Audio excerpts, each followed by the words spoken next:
حرمي بن حفص قال: حدثنا عبد الواحد قال حدثنا عمارة قال حدثنا أبو زرعة بن عمرو بن جرير قال: سمعت أبا هريرة عن النبي صلى الله عليه وسلم قال: انتدب الله لمن خرج في سبيله لا يخرجه إلا إيمان بي وتصديق برسلي أن أرجعه بما نال من أجر أو غنيمة أو أدخله الجنة، ولولا أن أشق على أمتي ما قعدت خلف سرية، ولوددت أني أقتل في سبيل الله ثم أحيا ثم أقتل ثم أحيا ثم أقتل۔ رسول اللہ صلی اللہ علیہ وسلم نے فرمایا، جو شخص اللہ کی راہ میں جہاد کے لیے نکلا اللہ اس کا ضامن ہو گیا۔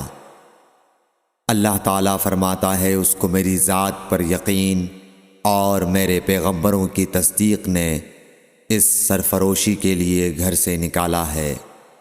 میں اس بات کا ضامن ہوں کہ یا تو اس کو واپس کر دوں ثواب اور مال غنیمت کے ساتھ، یا شہید ہونے کے بعد جنت میں داخل کر دوں۔ رسول اللہ صلی اللہ علیہ وسلم نے فرمایا، اور اگر میں اپنی امت پر اس کام کو دشوار نہ سمجھتا تو لشکر کا ساتھ نہ چھوڑتا، اور میری خواہش ہے کہ اللہ کی راہ میں مارا جاؤں، پھر زندہ کیا جاؤں، پھر مارا جاؤں، پھر زندہ کیا جاؤں، پھر مارا جاؤں۔ صحیح بخاری حدیث نمبر 36۔ حدثنا إسماعيل قال: حدثني مالك عن ابن شهاب عن حميد بن عبد الرحمن عن أبي هريرة أن رسول الله صلى الله عليه وسلم قال: من قام رمضان إيمانا واحتسابا غفر له ما تقدم من ذنبه۔ حضرت صلی اللہ علیہ وسلم نے فرمایا، جو کوئی رمضان میں راتوں کو ایمان رکھ کر اور ثواب کے لیے عبادت کرے اس کے اگلے گناہ بخش دیے جاتے ہیں۔ صحیح بخاری حدیث نمبر 37۔ حدثنا ابن سلام قال: أخبرنا محمد بن فضيل قال حدثنا يحيى بن سعيد عن أبي سلمة عن أبي هريرة قال: قال رسول الله صلى الله عليه وسلم: من صام رمضان إيمانا واحتسابا غفر له ما تقدم من ذنبه۔ حضرت صلی اللہ علیہ وسلم نے فرمایا، جس نے رمضان کے روزے ایمان اور خالص نیت کے ساتھ رکھے اس کے پچھلے گناہ بخش دیے گئے۔ صحیح بخاری حدیث نمبر 38۔ حدثنا عبد السلام بن مطهر قال: حدثنا عمر بن علي عن معن بن محمد الغفاري عن سعيد بن أبي سعيد المقبري عن أبي هريرة عن النبي صلى الله عليه وسلم قال: إن الدين يسر ولن يشاد الدين أحد إلا غلبه، فسددوا وقاربوا وأبشروا واستعينوا بالغدوة والروحة وشيء من الدلجة۔ حضرت صلی اللہ علیہ وسلم نے فرمایا، بے شک دین آسان ہے، اور جو شخص دین میں سختی اختیار کرے گا تو دین اس پر غالب آ جائے گا اور اس کی سختی نہ چل سکے گی۔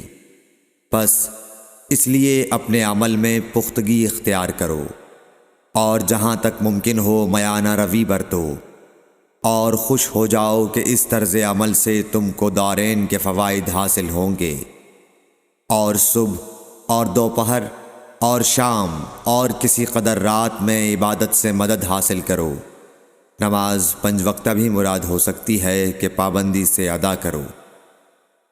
صحیح بخاری حدیث نمبر 39۔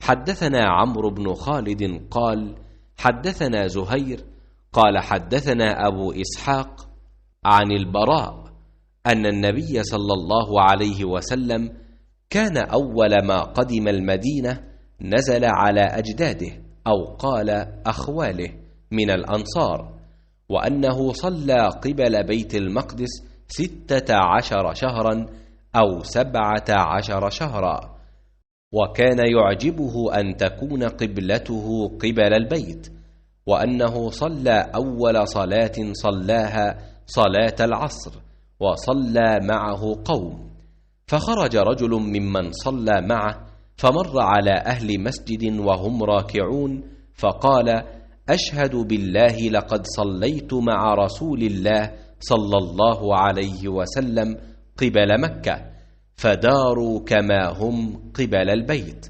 وكانت اليهود قد أعجبهم إذ كان يصلي قبل بيت المقدس وأهل الكتاب، فلما ولى وجهه قبل البيت أنكروا ذلك.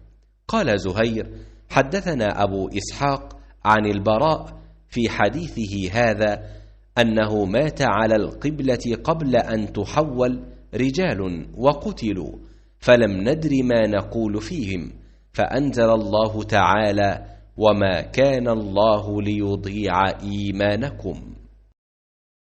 رسول اللہ صلی اللہ علیہ وسلم جب مدینہ تشریف لائے تو پہلے اپنی نانہال اترے جو انصار تھے، اور وہاں آپ نے 16 یا 17 ماہ بیت المقدس کی طرف منہ کر کے نماز پڑھی، اور آپ کی خواہش تھی کہ آپ کا قبلہ بیت اللہ کی طرف ہو۔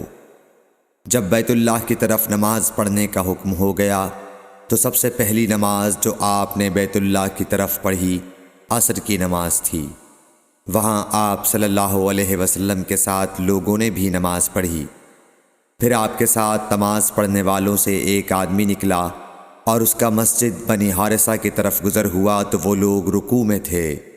وہ بولا کہ میں اللہ کی گواہی دیتا ہوں کہ میں نے رسول اللہ صلی اللہ علیہ وسلم کے ساتھ مکے کی طرف منہ کر کے نماز پڑھی ہے۔ یہ سن کر وہ لوگ اسی حال میں بیت اللہ کی طرف گھوم گئے، اور جب رسول اللہ صلی اللہ علیہ وسلم بیت المقدس کی طرف منہ کر کے نماز پڑھا کرتے تھے، یہودی اور عیسائی خوش ہوتے تھے، مگر جب آپ نے بیت اللہ کی طرف منہ پھیر لیا تو انہیں یہ امر ناگوار ہوا۔ زہیر ایک راوی کہتے ہیں کہ ہم سے ابو اسحاق نے برا سے یہ حدیث بھی نقل کی ہے کہ قبلہ کی تبدیلی سے پہلے کچھ مسلمان انتقال کر چکے تھے، تو ہمیں یہ معلوم نہ ہو سکا کہ ان کی نمازوں کے بارے میں کیا کہیں۔ تب اللہ نے یہ آیت نازل کی: وَمَا كَانَ اللَّهُ لِيُضِيعَ إِيمَانَكُمْ، سورہ بقرہ آیت نمبر 143، صحیح بخاری حدیث نمبر 40۔